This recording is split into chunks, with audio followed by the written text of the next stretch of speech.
লাল সবুজের পতাকায় জড়িয়ে দেশে আনা হলো শরীফ ওসমান হাদির মরদেহ। সিঙ্গাপুর থেকে সন্ধ্যায় ঢাকায় পৌঁছায় জুলাই অভ্যুত্থানের সামনের সারির এই নেতার মরদেহ। পরে তাকে নেওয়া হয় জাতীয় হৃদরোগ ইনস্টিটিউটের হিমঘরে। কাল বেলা 2:30টায় জাতীয় সংসদের দক্ষিণ প্লাজায় অনুষ্ঠিত হবে প্রথম জানাজা। এরপর ঢাকা বিশ্ববিদ্যালয়ের কেন্দ্রীয় জামে মসজিদে নেওয়া হবে ওসমান হাদিকে। জাতীয় কবি কাজী নজরুল ইসলামের সমাধির পাশে তাকে সমাহিত করার কথা জানিয়েছে ইনকিলাব মঞ্চ। তবে থাকবে না মরদেহ দেখার সুযোগ। বৃহস্পতিবার রাতে সিঙ্গাপুরে চিকিৎসাধীন অবস্থায় মারা যান ইনকিলাব মঞ্চের আহ্বায়ক শরীফ ওসমান হাদি। গত শুক্রবার পল্টন এলাকায় বক্স কালভার্ট রোডে গুলিবিদ্ধ হন হাদি। প্রথমে ঢাকা মেডিকেল এবং পরে এভার কেয়ারে চিকিৎসা চলে। অবস্থার অবনতি হলে উন্নত চিকিৎসার জন্য সোমবার পাঠানো হয় সিঙ্গাপুরে। সেখানে চিকিৎসাধীন অবস্থায় বৃহস্পতিবার রাতে মৃত্যুবরণ করেন ওসমান হাদি।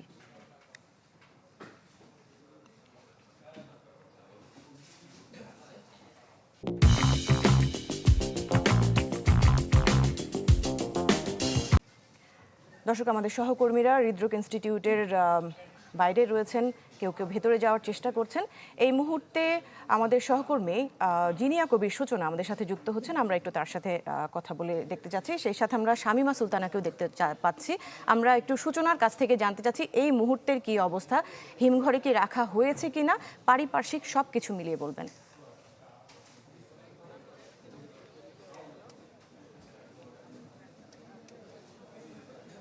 দৃষ্টি এই মুহূর্তে কিছুক্ষণ আগে হিমঘরে রাখা হয়েছে শরীফ ওসমান হাদিকে, যেটুকু আমরা জেনেছি হাসপাতাল সূত্রে। আরেকটি বিষয় আপনাকে জানিয়ে রাখি যে কিছুক্ষণ আগে কিন্তু শরীফ ওসমান হাদির পরিবারের যে স্বজনরা তারা কিন্তু একের পর এক গাড়িতে করে এসেছেন এবং তারা শোকে নিথর, এবং সেই দৃশ্যগুলো নিশ্চয়ই আপনারা আমাদের ক্যামেরার মাধ্যমে দেখেছেন বা এখন দেখতে পাচ্ছেন। এবং আপনি উপদেষ্টারা যারা ভিতরে ছিলেন তারা একে একে বের হচ্ছেন এবং জাতীয় হৃদরোগ ইনস্টিটিউটের হিমঘরে রাখার যে সিদ্ধান্ত সেটা কিন্তু একদম শেষ সময় নেওয়া হয়েছে। শরীফ ওসমান হাদি এয়ারপোর্টে এসে পৌঁছানোর পরেও আসলে সোহরাওয়ার্দী মেডিকেল কলেজে নেওয়ার কথা ছিল এবং জাতীয় হৃদরোগ ইনস্টিটিউটের পুরো হাসপাতালের ভেতরে এবং বাইরে আইন শৃঙ্খলা পরিস্থিতি একদম নিরাপত্তার চাদরে ঢেকে দেওয়া হচ্ছে, কঠিন নিরাপত্তা, এবং যারা সাধারণ রোগী আছেন তাদেরকে শুধুমাত্র জরুরি বিভাগ দিয়ে ঢোকার ব্যবস্থা রয়েছে। এবং আমরা শরীফ ওসমান হাদির বেশ কয়েকজন স্বজনকে দেখেছি যারা আসলে শোকে মুহ্যমান, একদমই মুহ্যমান হয়ে কিন্তু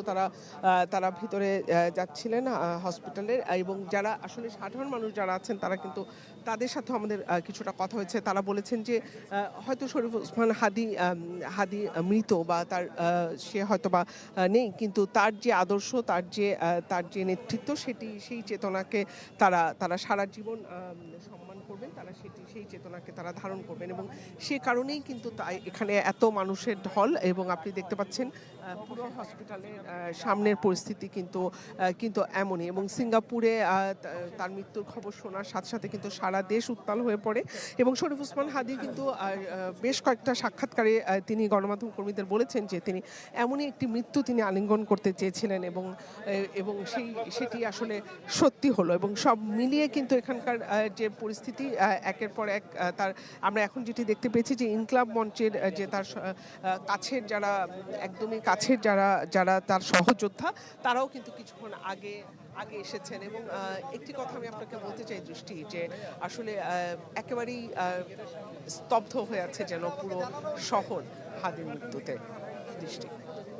জি সূচনা, ধন্যবাদ আপনাকে আমাদের সাথে যুক্ত হওয়ার জন্য।